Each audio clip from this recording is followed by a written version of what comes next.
And welcome back to the channel. आज हमने video बनाई है अकाउंट्स के एक टॉपिक स्टैंडर्ड कॉस्ट पे। तो बिना टाइम वेस्ट करते हुए वीडियो को स्टार्ट करते हैं।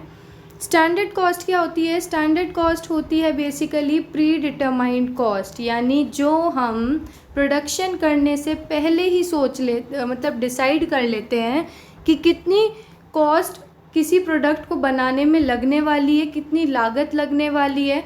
ये हम किस बेस पे करते हैं? टेक्निकल एस्टिमेट्स के बेसिस पे, यानी टेक्निकली अंदाजे लगाते हैं कि मटेरियल का कितना खर्चा आएगा, लेबर का कितना आएगा और ओवरहेड का कितना खर्चा आएगा प्रोडक्शन के टाइम पर। ये होती है स्टैंडर्ड कॉस्ट। नेक्स्ट आता है हमारा स्टैंडर्ड कॉस्टिंग। स्टैंडर्ड कॉस्टिंग होती है कि प्रोडक्ट में जितनी लागत लगेगी उसे तैयार करना, उसके अकाउंट्स बनाना और उसका यूज़ करना और फिर उसको वास्तविक यानी एक्चुअल कॉस्ट के साथ स्टैंडर्ड कॉस्ट को कंपेयर करना और ये देखना कि जो स्टैंडर्ड कॉस्ट और एक्चुअल कॉस्ट में बदलाव आया है, यानी बढ़ी है या घटी है, उसके कारण क्या हैं, कॉजेज़ क्या हैं। इस पूरे प्रोसेस को हम बोलते हैं स्टैंडर्ड कॉस्टिंग।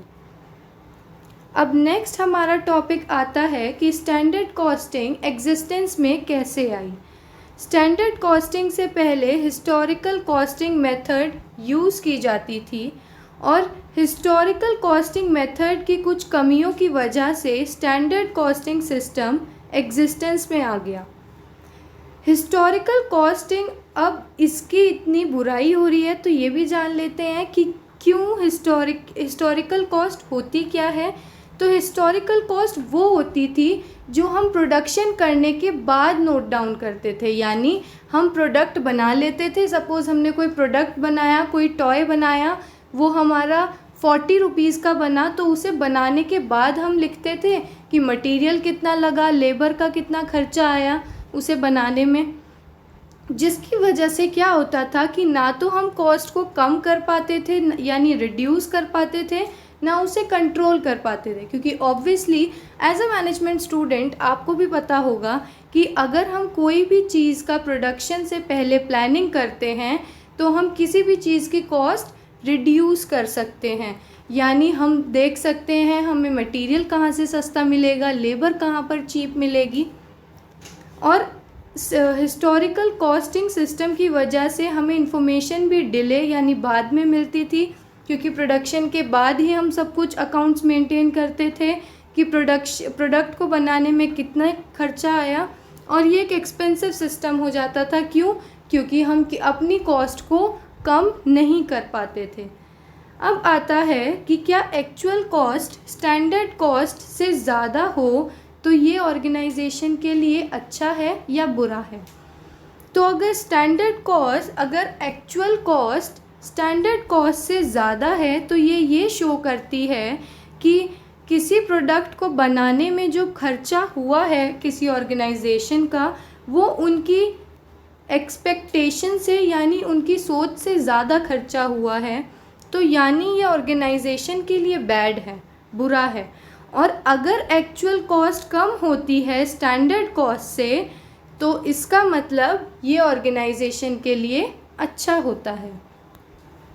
नेक्स्ट आता है कि स्टैंडर्ड कॉस्टिंग सिस्टम को हम कहाँ अप्लाई कर सकते हैं। तो standard costing system process industries में इस्तेमाल किया जाता है, यानी जहाँ पे प्रोडक्शन की मेथड्स और उसका आउटपुट सेम होता है। बेसिकली ये हम मैन्युफैक्चरिंग कंसर्न्स में अप्लाई करते हैं।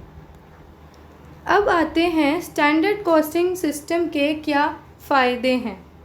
इससे हम अपनी कॉस्ट को कंट्रोल कर सकते हैं, क्योंकि हम पहले ही देख लेते हैं, प्री डिटरमाइन कर लेते हैं कि प्रोडक्शन के टाइम कितनी कॉस्ट आएगी।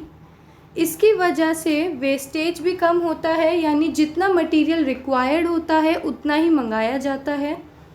इससे हम परफॉर्मेंस भी देख सकते हैं, यानी जैसे कि स्टैंडर्ड कॉस्ट हम पहले डिसाइड कर लेते हैं, ऐसे ही हम मैनेजर्स को भी टारगेट दे देते हैं कि आपको लेबर से 1000 पीसेस इतने गिवन पीरियड ऑफ टाइम में बनाने हैं, 2000 बनवाने हैं।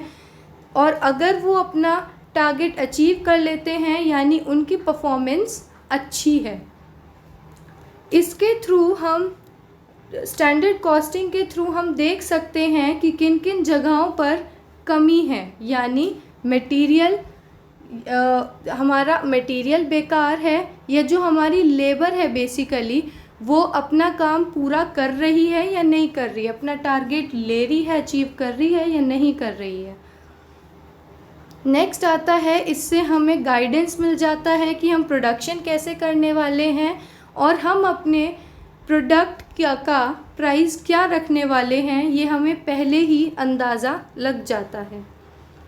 ये हमारी मदद करता है कि हम अपनी ऑर्गेनाइजेशन में हर एम्प्लॉय की रिस्पॉन्सिबिलिटी फ़िक्स कर सकें। ये हमारी इन्वेंट्री वैल्यूएशन में भी मदद करता है और मैनेजमेंट बाय एक्सेप्शन जो कि एक प्रिंसिपल है, ये भी बहुत आसानी से ऑर्गेनाइजेशन में फॉलो किया जा सकता है। अब आती हैं स्टैंडर्ड कॉस्टिंग के डिसएडवांटेजेस यानी इसकी कमियां। पहली आती है वो ऑर्गेनाइजेशंस और वी कैन से वो बिजनेस इंडस्ट्रीज़ जिनमें टेक्नोलॉजिकल चेंजेस बहुत जल्दी आते रहते हैं, उसमें स्टैंडर्ड कॉस्टिंग सूट नहीं करेगी,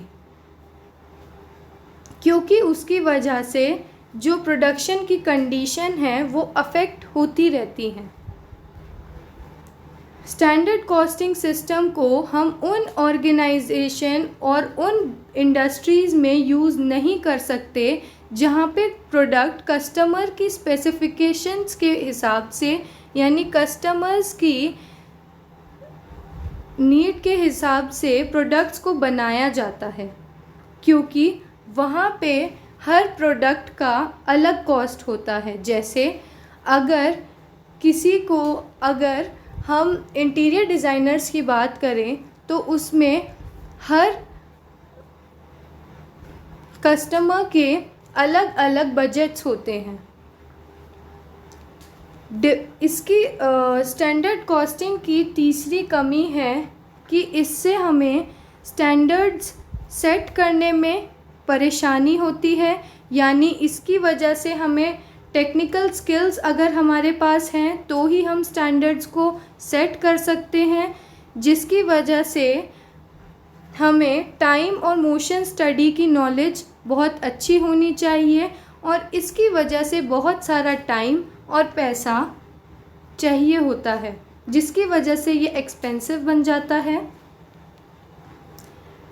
स्टैंडर्ड कॉस्टिंग की वजह से हम रिस्पॉन्सिबिलिटी फ़िक्स करने में हमें दिक्कत होती है, यानी जो स्टैंडर्ड कॉस्टिंग होती है वो सिर्फ कंट्रोलेबल वेरिएंसेस के लिए होती है जिसको कोई ऑर्गेनाइजेशन कंट्रोल कर सके, और जो एक ऑर्गेनाइजेशन कंट्रोल नहीं कर सकती उन वेरिएंसेस के लिए स्टैंडर्ड कॉस्ट अप्लाई नहीं होती है।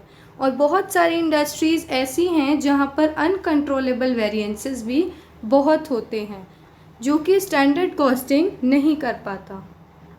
नेक्स्ट आता है, इसकी वजह से नो फ्रीडम एट वर्क, यानी एम्प्लॉयज़ अपनी मर्ज़ी से कोई काम नहीं कर सकते, उन्हें पहले ही टारगेट्स दे दिए जाते हैं जो उन्हें पूरे करने होते हैं।